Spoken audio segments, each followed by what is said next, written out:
Good day or good evening, ladies and gentlemen, and welcome to our fifth WEMTD Technical Conference and Membership Meeting. So, my topic is an introduction to ASME standards for sustainable manufacturing and design concepts, practices, and needs. So, to introduce myself, I am Augustus Cesar Varin. I have over 15 years of cumulative experience in project management and quality control in the construction and maintenance of oil and gas as well as petrochemical plants. I'm a graduate of Bachelor of Science in Mechanical Engineering at Don Mariano Marcos Memorial State University, Midla Union Campus, and currently taking up master's degree in Mechanical Engineering at Mapua University. Presently working as welding QC supervisor at Nasar as S. Al Hajri, and previously worked at Intertech as a PID, from JAL International as a lead QC engineer, in EEI Corporation as a QC engineer, and I am a certified project management professional, a certified of ISO 9001-2015 QMS lead auditor, and I am also certified in CCUP 3.2.2 senior welding inspector by the Welding Institute, and also a certified trainer by the Philippine Society of Mechanical Engineers in the Philippines. As I am a member of the ASME, you are assured that you are getting a good quality knowledge and concepts, since we got this training about these standards from the American Society of Mechanical Engineers. And I think other students as well can also avail this member's certificate. You just have to pay a small amount, and as a member, you can have some free online services or seminars. So after this course, you will be able to describe what is ASME, what is standard, why do we have standards, how are standards developed, and how are standards used by an engineer so that he can use them for a sustainable manufacturing and design.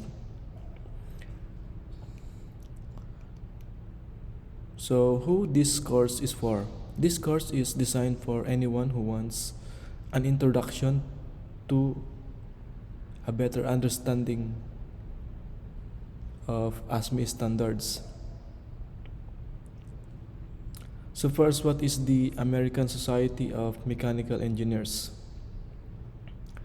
The American Society of Mechanical Engineers, also simply known as ASME, is a professional engineering society that serves many roles, including hosting technical event, public affairs and outreach efforts, student and early career development, and standards and certifications.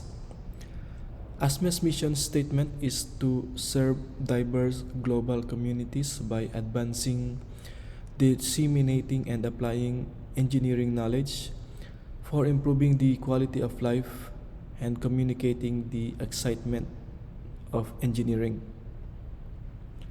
ASME was founded in 1880 to provide a settling for engineers to discuss concerns brought by the rise of the Industrial Revolution. The society's founders were some of the more prominent machine builders and technical innovators of the late 19th century. It was led by the prominent steel engineer Alexander Lyman Hawley, Henry Rossiter Worthington, John Edison Sweet, and Henry Ford as well. Today, ASME focuses on technical issues, training and professional development, research advancement, government relations, and other forms of outreach. ASME has a presence within North America and around the world, And ASME has over 130,000 members in over 150 countries. And ASME is one of the world's largest technical publishing operations. So next, what is a standard?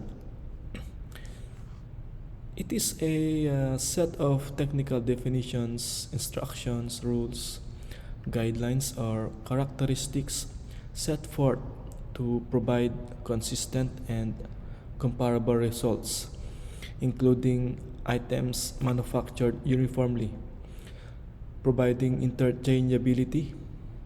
So example of this is if a certain material, let's say a bulb, is manufactured by forging and the other one is by casting. Items can be used interchangeably because they were manufactured with the same sizes.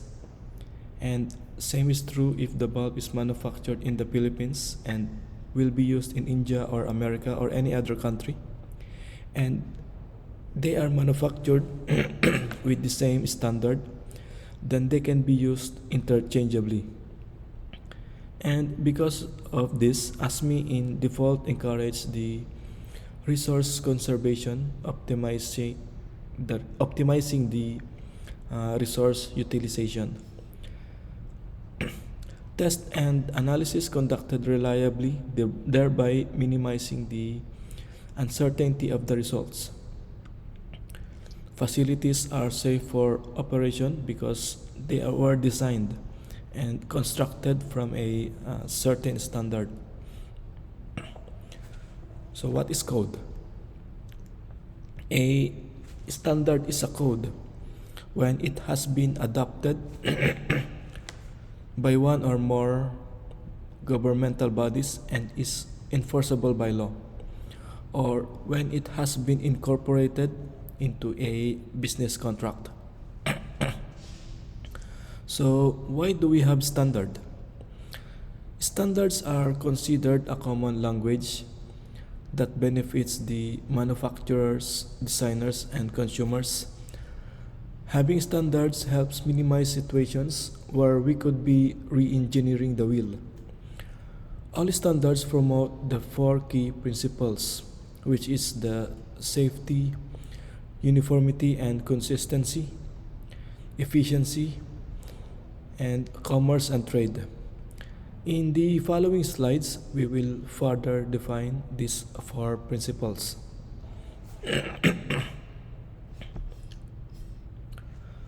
Regarding safety, an industry incident that led to a lesson learned by ASME was about the SS Sultana.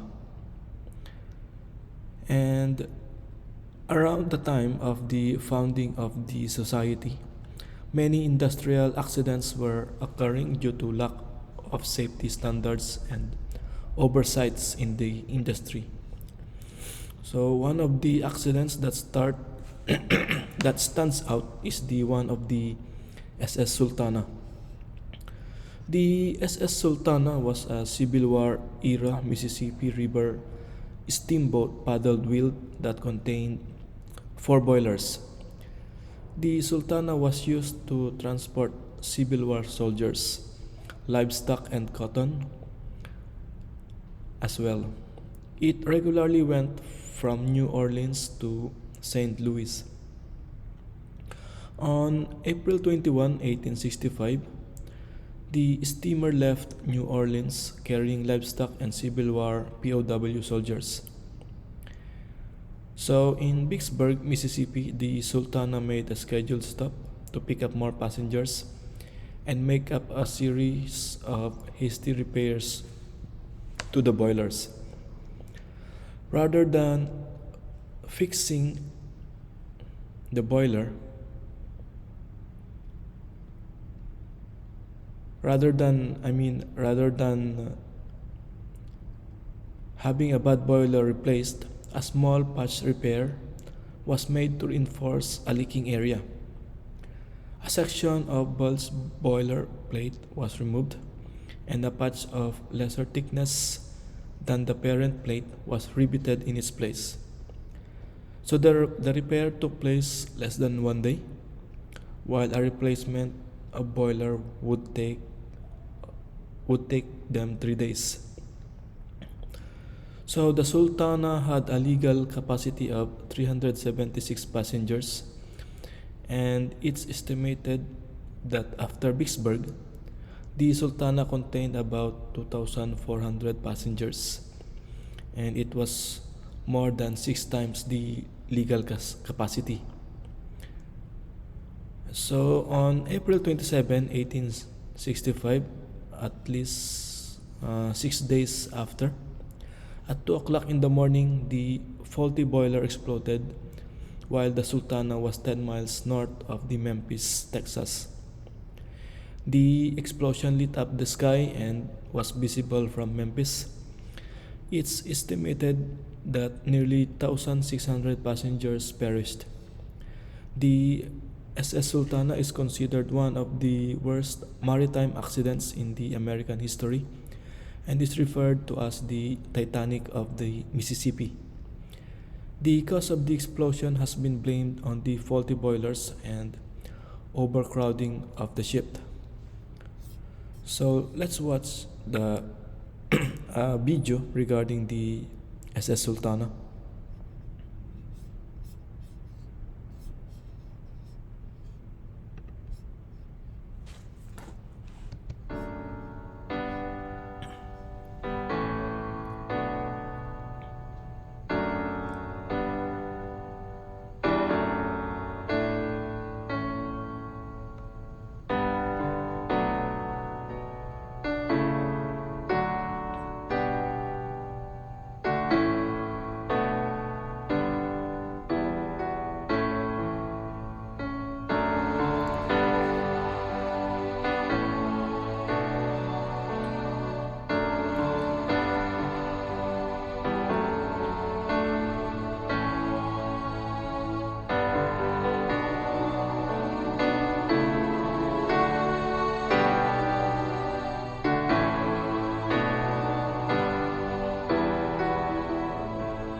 So that was the SS Sultana. Another industry accident that is significant was the RB Grover Shoe factory in Brockton. MA Brockton was a very industrial town with 35,000 shoe workers. The RB Grover Shoe factory was big, but not the biggest in Brockton. Business was good for them, and it was so good that they were able to expand their building and add a fourth floor. The RB Grover Shoe Factory was a wooden building shaped like a letter E that occupied half a city block. The factory was heated using steam radiators with, with the steam produced by coal fired steel boilers. When the fourth floor was added, the original boiler was replaced by a larger one, and the older boiler was left in a place as a backup. The new boiler generally met the factory's demands on its own. The older boiler was seldom used, and when it was made, it was done so reluctantly. The factory's chief engineer, who had many years of experience, did not have confidence on the old boiler. And on March 20, 1905, the new boiler had to be flushed out as part of its regular maintenance. So the chief engineer put the older boiler back into the service temporarily. And early that morning, a plant manager reported that some strange noises were coming from the radiators. And moments later, the boiler exploded. The boiler rocketed up to 3 floors through the roof and landed on a nearby home, knocking off an elevated water tower. So the water tower smashed through the roof, causing most of the building to collapse inward. And coal from the boiler's fire pit scattered everywhere, and the wooden building caught on fire instantly. It caused around 58 deaths and 150 reported injuries. The cause of the explosion was blamed on the poor management and the old boiler not being properly and regularly inspected. So let's watch a video regarding the shoe Grover factory.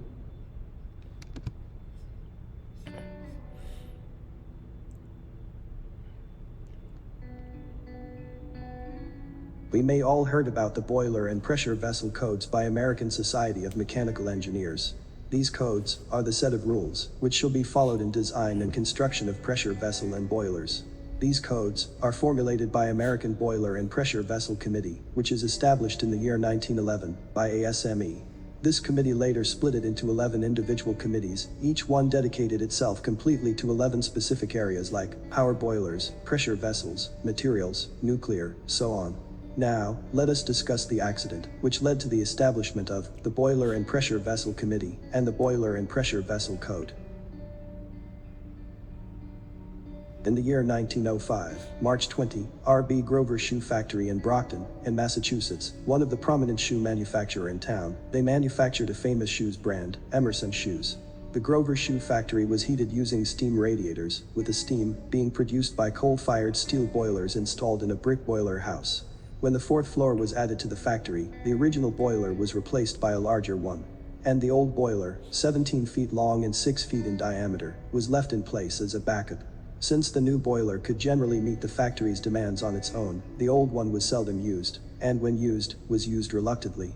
Grover's chief engineer David Rockwell, who had a first-class engineer's license and 12 years of experience, did not trust it. The new boiler had to be flushed out as part of its regular maintenance, so Rockwell had put the old boiler back into service temporarily. Early that cold damp Monday, he fed its coal fire and put the boiler to work heating the building for arriving day shift workers. At 7:45 a.m. the plant manager telephoned Rockwell to ask about some strange noises coming from the radiators along one wall. Rockwell had just stepped out of the building, but his assistant assured the manager that everything was in order. A few minutes later, the old boiler exploded, rocketing up through 3 floors. The flying boiler knocked over an elevated water tower at one end of the building, and its full tank smashed through the roof, causing that end of the building to immediately collapse, with the floors pancaking and the walls falling in on top of them. Many workers who survived the initial explosion and collapse were trapped by broken beams and heavy machinery. Burning coals thrown from the boiler's fire pit landed throughout the debris, starting fires that were fed by broken gas lines. The factory's more than 300 windows, now blown out, created a chimney effect in the parts of the factory still standing, resulting in a fire hot enough to melt iron pipes and radiators. The wooden floors, treated nightly with linseed oil to keep the dust down, burned quickly. High winds helped spread the fire to nearby storage sheds and neighboring buildings, including a hardware store and a rooming house. The Campello neighborhood's district firehouse shared a city block with the factory, and its firefighters arrived quickly, as did many local citizens. Using long timbers as levers, they were able to lift some of the wreckage and rescue some workers before the flames reached them. Local newspapers recount many acts of heroism in the rescues made that day. But barrels of naphtha, a volatile industrial solvent related to gasoline, were stored in a wooden shed directly behind the boiler house. The shed was set afire by the burning coals, and the naphtha exploded, throwing sheets of flame onto the wreckage and driving rescuers away.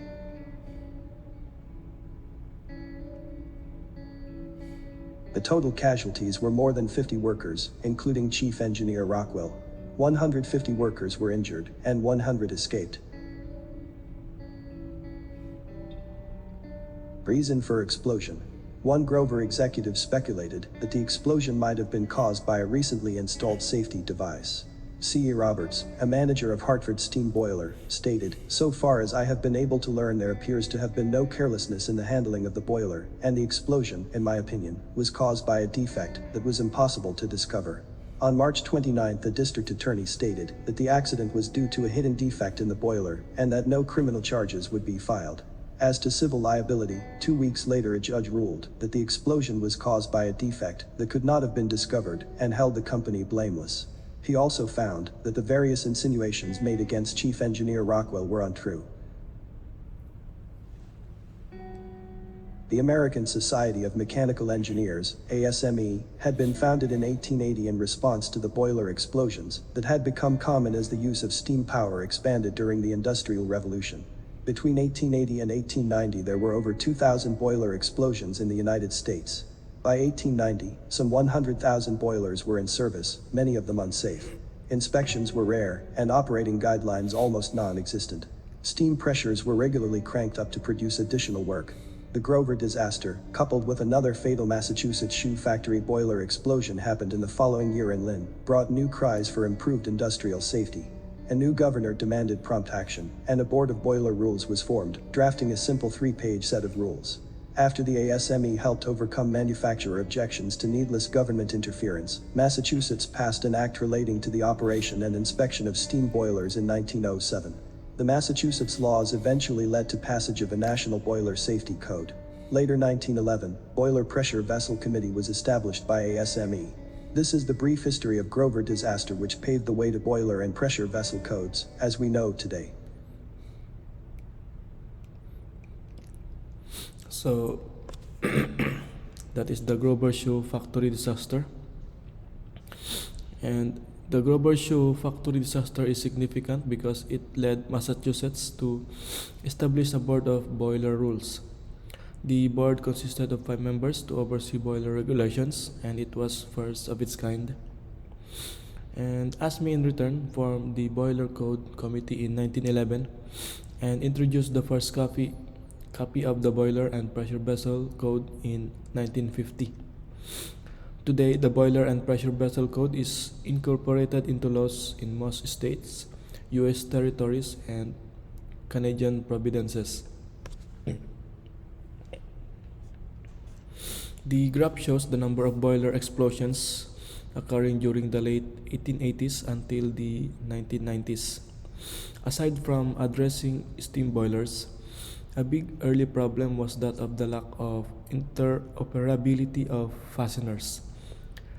ASME helped set standards for things like screw threads, nuts and bolts, which made it easier to service equipment with off-the-shelf fasteners. It also played a leading role in the development of important safety standards governing the safety of equipment like cranes and elevators. And some key events in the development of codes and standards include In 1880, ASME was established. 1884, first ASME standard for pressure testing of boilers.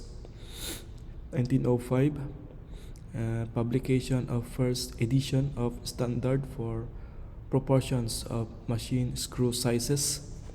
1914, publication of first edition of boiler code.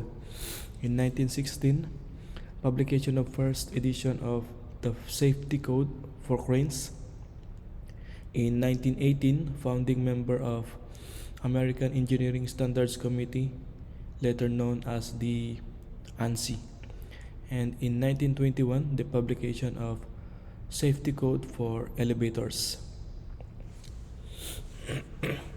The second one is the uniformity and consistency.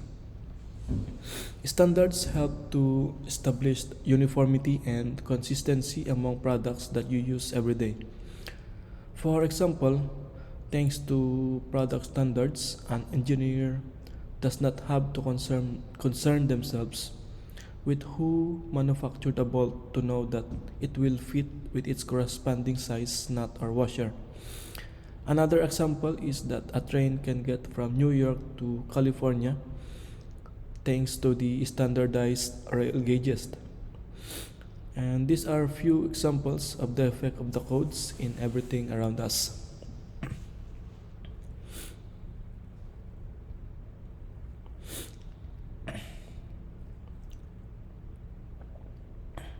Next is the efficiency. And using standards helps to reduce production time by using existing and proving technology. Standards do this by providing a common language for all stakeholders.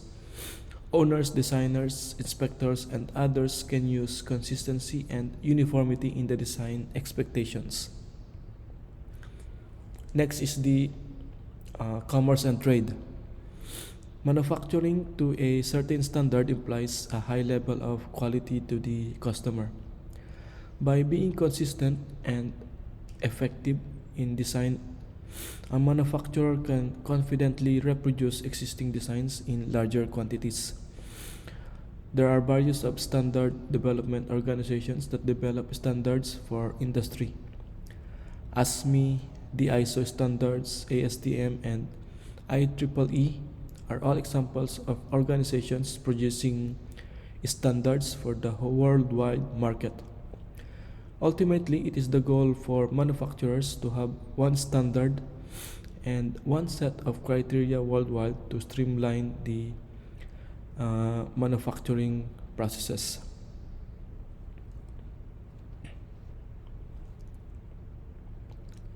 So next, how are standards developed? The American National Standards Institute, which is ANSI, is a non-profit organization established in 1918. While ANSI does not create standards, they administer and coordinate the U.S. standardization and conformity assessment system. ANSI acts as a clearinghouse which approves standards submitted by accredited SDOs, designing them as American national standards. They also help to make sure that no two SDOs are developing identical standards. There are various types of SDOs such as professional societies, trade associations, testing and certifying organizations, and organizations whose main business is standards development.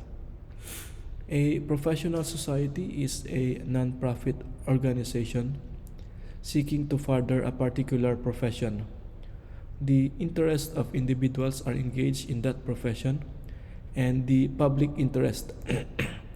Some examples of professional societies are the American Society of Mechanical Engineers, American Society of Civil Engineers, and the Society of Automotive Engineers. A trade association is an organization founded and funded by businesses that operate in a specific industry, such as the American Petroleum Industry or the American Gas Association. Testing and certifying organizations such as underwriters laboratories perform testing and safety certification on products submitted to them. Some organizations where their main business is standards development are American Society for Testing and Materials, the National Fire Protection Agency, and the International Standards Organization. And these are the councils on codes and standards, and as you can see, there are a lot of them. This is to make sure that everything is addressed. ASMEs are created using a voluntary consensus process and is based on openness, balance of interest, consensus, and due process. It is also based on American National Standards Institute accredited procedures, then compliance with World Trade Organizations.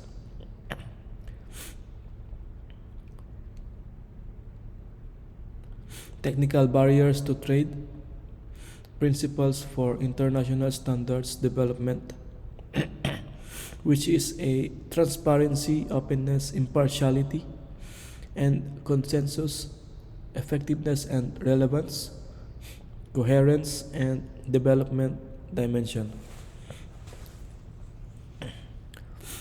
There are several different types of standards.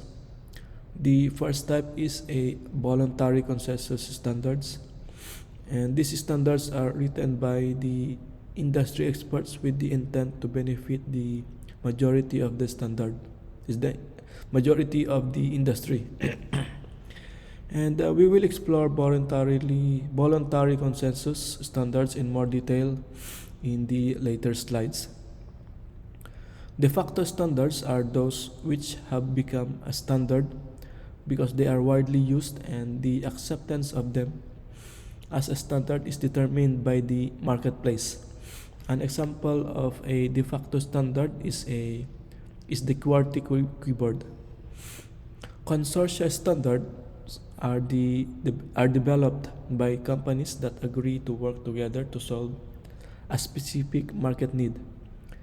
Participation in the development of these types of standards is limited to members of the consortia and often requires a substantial financial contribution. The regulatory standards are either written or adopted by the government agencies and are enforceable by law. Voluntary standards often become regulatory standards when they are incorporated into enforceable regulations. An example of a type of standard that does not fit into one of these previously described types of standards are the company or the corporate standards, which are internal documents developed for their own use. So, how are standards developed in ASME? Let's focus on how standards are developed within the ASME in particular. So, ASME standards are developed by volunteers from industry and government and considered voluntary consensus standards. This means that the standards developed by ASME are approved using a consensus process, and which will be described in the following slides, and that their use is optional until it has been incorporated into law or its use has been mandated in a contract. ASME has established and continues to establish various committees which each take part in the development of one or more standards. And these committees are comprised of the members who are volunteer experts from around the globe from various industries. These experts are the ones who help to keep ASME standards updated to meet the needs of the industry as it evolves. ASME recruits its committee members from across the globe to be sure that ASME standards are relevant and to understand the local needs of all potential users. ASME standards actions are approved by consensus, and consensus means that there is a substantial agreement by the affected interest categories on the proposed action. During the approval process, all views are considered and attempts are made to resolve any objections from the consensus body or any other source. In some instances, it is not possible to satisfy all objections. For consensus to be reached, unanimity is not required.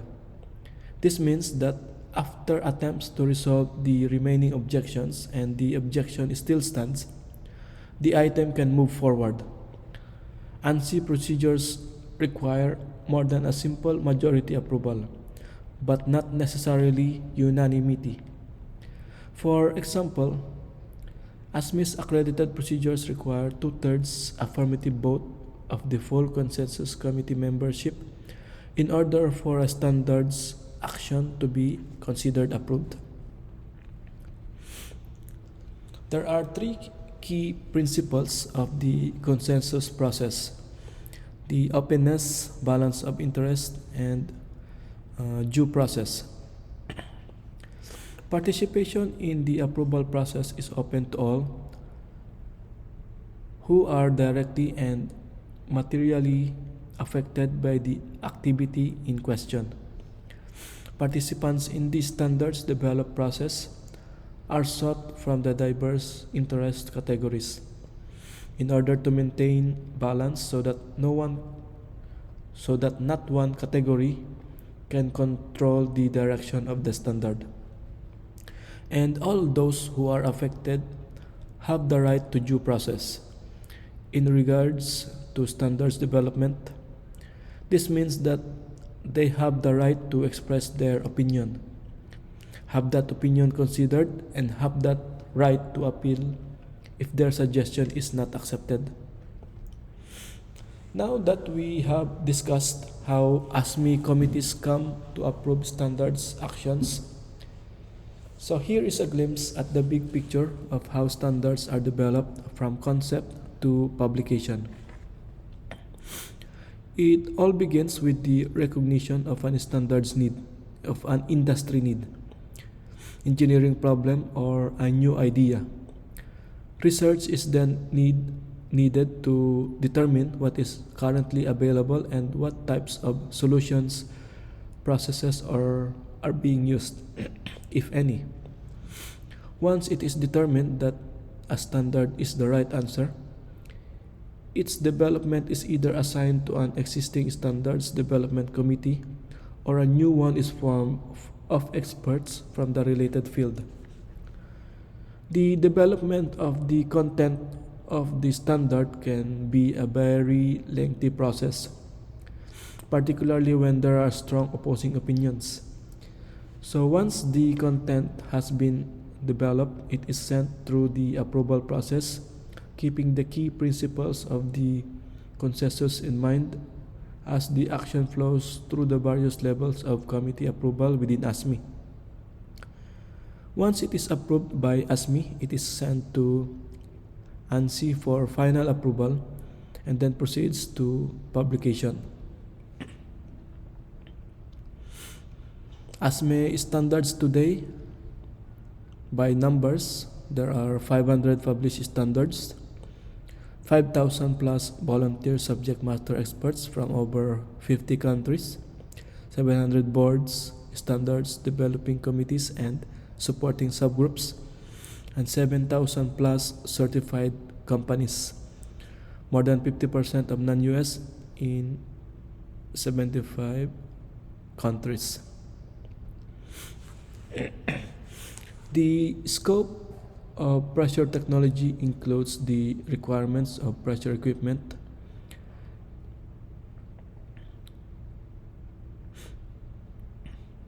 These are boilers, pressure vessels, piping systems, and uh, piping components. The scope of safety includes the requirements for safety requirements for elevators, escalators, moving walkways, cranes, man lifts, conveyors, and others. The scope of nuclear includes the requirements for the containment reactors, piping, pumps, heat exchangers, and turbines as well. Then the standardization and testing requirements for many different things like hand tools, fasteners, machine tools, dimensioning and tolerancing, performance test codes. ASME is always looking for new areas to standardize, especially when it comes to new and emerging technological areas. Some emerging technologies that ASME is looking to develop standards for are the concentrated solar power, thermal energy storage systems, fuel cell performance testing, overall plant performance with carbon capture, nanotechnology, and supercritical pressure technology. And because of these emerging technologies, ASME is addressing the environmental impact by the use of renewable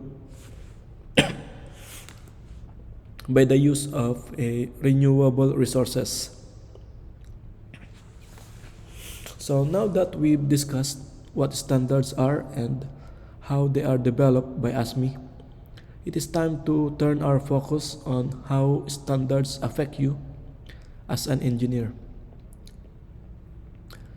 ASME standards provide requirements and guidance to help ensure that engineers develop safe and functional products.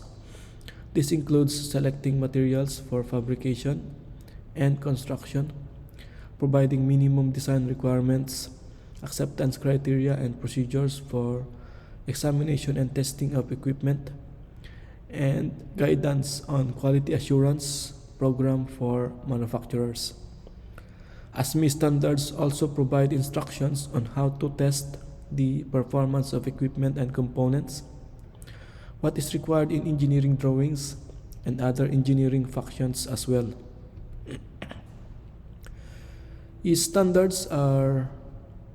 Standards provide requirements on what materials are best suited for a given design application. This includes information related to material properties such as chemical composition, ultimate tensile stress, yield stress, and requirements for material marking and traceability. Standards don't tell what material to use for your application, just which options are available. It is up to the engineer to select an appropriate material. Beyond requirements on how to select materials for construction, standards provide design requirements. One example of a design requirement that can be found in a standard is the design margin. Section 8, Division 1 of the Boiler and Pressure Vessel Code applies a design margin of 3.5 on the yield stress of the material. In the world of pressure equipment design, standards provide engineers with options for configuring equipment such as permitted head to shell joints and required reinforced for openings in the pressure boundary. Other standards offer design guidance for engineers in other industries. For example, the A17 Elevator and Escalator Code provides design requirements to ensure that elevator hoist weights are adequate and to ensure that safety controls are properly designed. Standards also provide engineers with necessary equations to help design safe products. These equations can help an engineer determine a pressure vessel's required wall thickness, design pressure, bearing loads, and many other possibilities. Standards provide the user with only the minimum requirements to make a safe design. Engineers are expected to use their judgment. Standard provide requirements and guidance on what types of material production is allowable. For example, bar stock or welded pipe can be selected for a nozzle. There are requirements for manufacturing tolerances dimensional tolerances on opening in vessels. However, many tolerance requirements are left up to the user and the purchaser to be determined when writing the order specification. Fabrication requirements help engineers determine which type of attachment to use, such as welding and bolting. Guidance is provided on what type of welding to use, as well as what certifications and procedures are needed and how they should be documented. Standards provide engineers with acceptance criteria for manufacturing processes as well, including out of roundness and local thin area issues that can occur. This includes requirements on how to address those issues if they are unacceptable. And non-destructive examination is used to make sure that there are no significant manufacturing flaws. Radiography and ultrasonics are used for such things as making sure that welds are solid and determining thickness of metal. Magnetic particle and dye penetrant testing checked for cracking in the surface. In addition to performing examinations, testing is performed to ensure the design is safe and that the manufactured product meets design expectations. Destructive testing is used to determine physical properties when they are unknown. A good example of this is performing a burst test on an oddly shaped pressure vessel to determine the design pressure when there are no standard equations that can be used. Other types of destructive tests for pressure vessels include gunfire, flame and draught, which are used to determine structural integrity. Non-destructive testing such as hydrostatic testing is performed to ensure that a manufactured vessel will not fail in a range where it can be expected to be operated. Last standards help engineers by laying out requirements for quality assurance. This includes filing out manufacturing report forms, structuring quality control documents, and marking the final product. Data reports for boiler and pressure vessel codes contain critical design information such as the manufacturer's names, allowable pressure and temperatures, types of welding, and quality control personnel and inspector signatures. The form helps to demonstrate that the code was followed. Markings show that the product meets a certain standard. Elevators, pressure equipment, shower heads, and other products all have markings either attached or stamped on to show permanent information and the edition of the standard that was used in manufacturing. The ASME conformity assessment sector implements certification and accreditation programs to certify that manufacturers comply with standards such as the boiler and pressure vessel code. Accreditation is defined as a procedure by which an authoritative body such as ASME gives formal recognition that a body or person is competent to carry, out to carry out specific tasks. ASME accredited authorized inspection agencies, which are entities that perform third-party inspection of the manufacturers who receive certification. ASME has product certification programs for boiler and pressure vessel manufacturers, nuclear component manufacturers, and quality programs, bioprocessing equipment, pressure relief devices, and reinforced thermoset plastics. These component standards ensure dimensional compatibility and provide pressure temperature ratings of pipe threads, flanges, fittings, gasket, etc. And like piping design and construction standards, boilers and pressure vessels in servicing, inspection, fitness for service, evaluation, repair, and testing.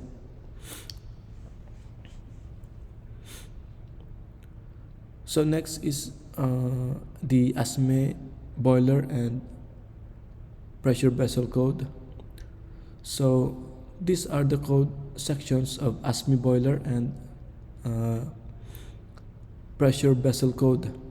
As you can see here, there are 12 volume or code sections.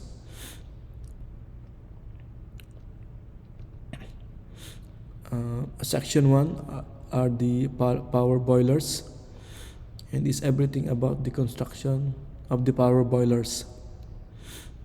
Section 2 is about materials. Part A, the ferrous material specifications. Part B, non-ferrous material specifications. Part C, the specifications for welding rods, electrodes, and filler metals. And Part D is the properties.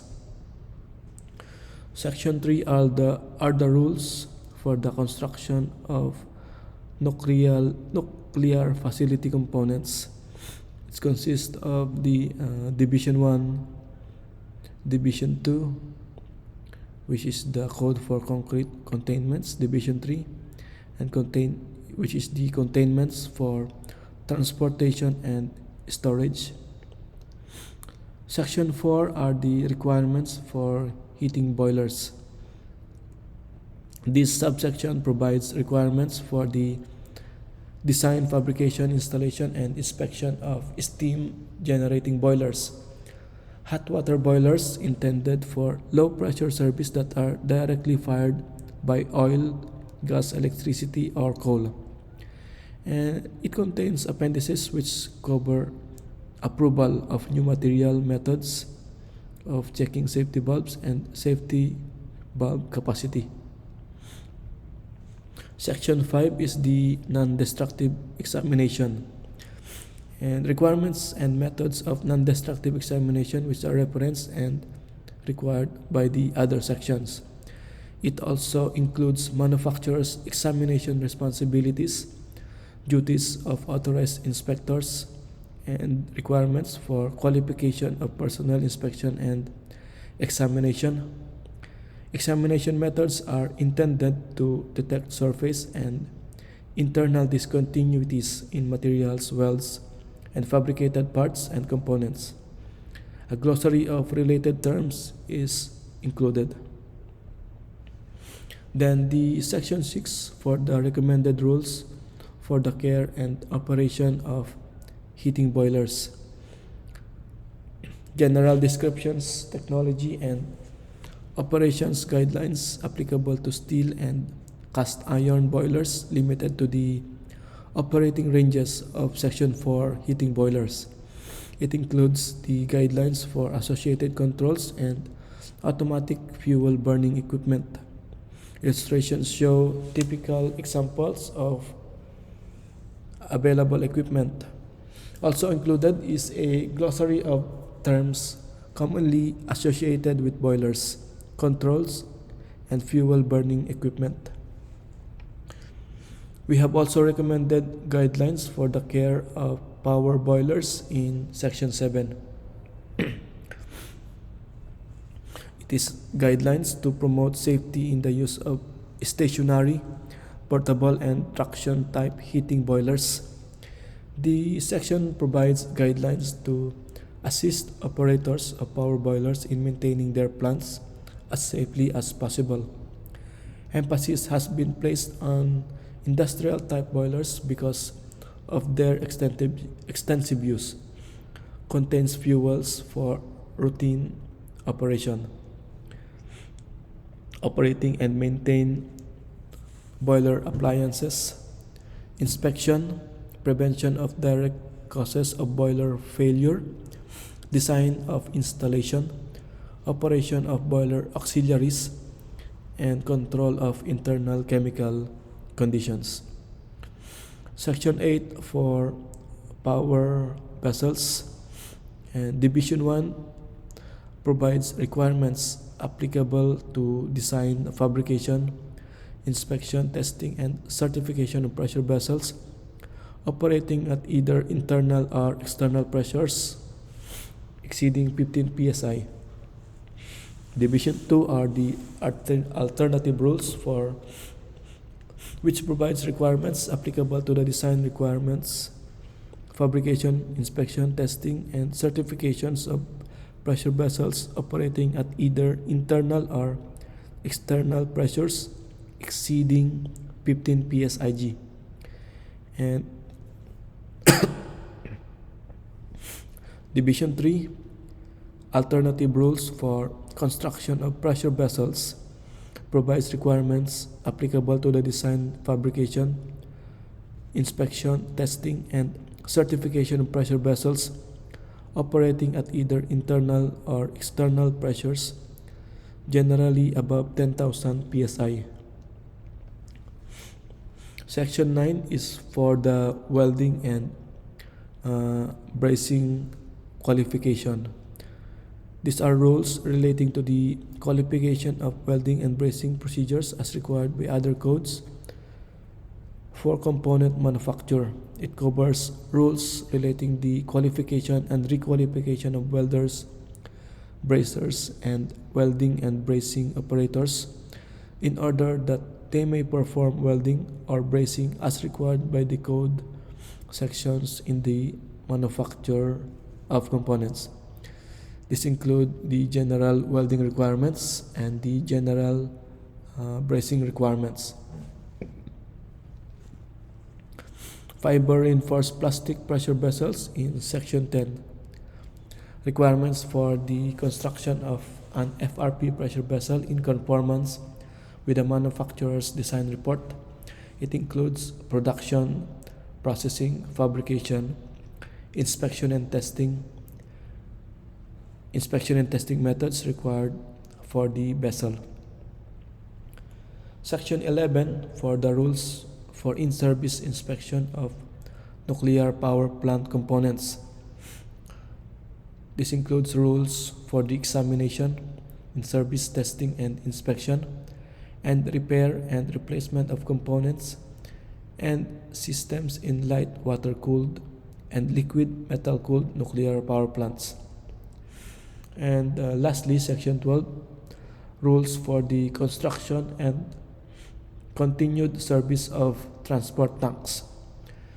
These are the requirements for construction and continued service of pressure vessels for the transportation of dangerous goods via highway, rail, air, or water at pressures from full vacuum to 3000 psig and volumes greater than 120 gallons.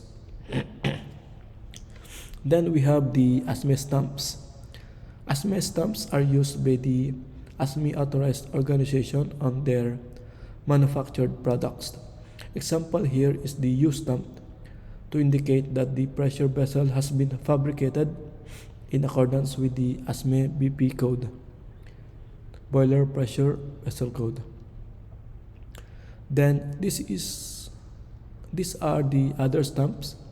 S stamp for power boilers, A stamp for power boiler assemblies, E for electric boilers, M for miniature boilers, PP for pressure piping, V for power boiler safety bulbs. Heating boilers, H stamp. U stamp for pressure vessels in ASME 8 Division 1. U2 stamp for pressure vessels in ASME 8 Division 2. U3 stamp for pressure vessels in ASME 8 Division 3. U3 stamp for pressure vessels in ASME 8 Division 1. RP stamp for fiber reinforced plastic pressure vessels. T stamp for transport tanks. Then N stamp for nuclear stamps. Then lastly, pressure piping code. And the most common here is the B31.3, which is the process piping. In closing, standards have a wide impact on both engineers and the public, often in unseen and unappreciated ways. They make sure that products are manufactured reliably and safely, greatly reducing the risk to life and property of pressure equipment explosions. They also ensure interchangeability of parts and consistency and ensure fair and free commerce and trade. There are many organizations that develop standards. ASME develops standards using an ANSI accredited voluntary consensus approach to ensure that standards are developed in a fair manner, with no one interest driving the process or the outcome. And finally, standards are a key source for engineers. They provide engineers with requirements and guidance on which materials to use, what equations to call upon, how to construct, and how to ensure the quality of products ranging from the simple screw to a reactor or elevator. So that is all for my presentation. I want to thank WMTD for allowing me to share my knowledge and present in this online platform. Thank you for listening, and if you have further questions, you can find me in the email that is provided. Thank you once again, and let's keep on learning.